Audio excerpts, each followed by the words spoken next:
আপনারা দেখছেন আধ্যাত্মিক ভারত, ভারত পৃথিবীর শান্তির কথা বলে। ঈশ্বর বা আল্লাহর ধাম কাকে বলে? ধাম মানে যেখানে আল্লাহ বা ঈশ্বরের বাস।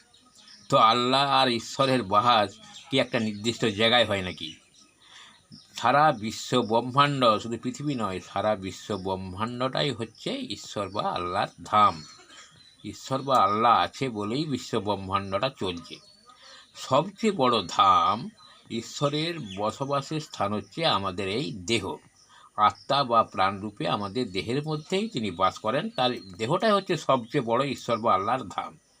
তবুও আমরা বাহ্যিক যে ধামগুলো আমরা প্রতিষ্ঠা করেছি, সেখানে যে আমরা পুজো অর্চনা, নামাজ কিংবা আরাধনা করলে আমাদের মনের শান্তি হয়। তাতে পুরীর জগন্নাথ ধাম হোক, দীঘার জগন্নাথ ধাম হোক, বদ্রীনাথ কাশীনাথ ধাম হোক, কিংবা মক্কা আজমির শরীফ ধামই হোক, যেখানেই আমরা ঈশ্বর কিংবা আল্লাহকে ডাকি না কেন, সেখানে শুধুমাত্র একটা বিশ্বাসের উপরে মনের শান্তি হয়। কিন্তু ধাম হচ্ছে সারা বিশ্ব ব্রহ্মাণ্ড জুড়েই ঈশ্বর বা আল্লাহর ধাম এক সুতোই বাঁধা আছে। সবচেয়ে বড় ধাম হচ্ছে আমাদের এই দেহ। এই দেহরূপে আল্লাহ বা ঈশ্বর আত্মারূপে প্রাণরূপে এই দেহের মধ্যে বাস করে। দেহটাই হচ্ছে সবচেয়ে বড় আল্লাহ বা ঈশ্বরের ধাম। ধন্যবাদ। আজ এই পর্যন্ত। সবাই সুস্থ থাকবেন, ভালো থাকবেন। আধ্যাত্মিক ভারত, ভারত পৃথিবীর শান্তির কথা বলে।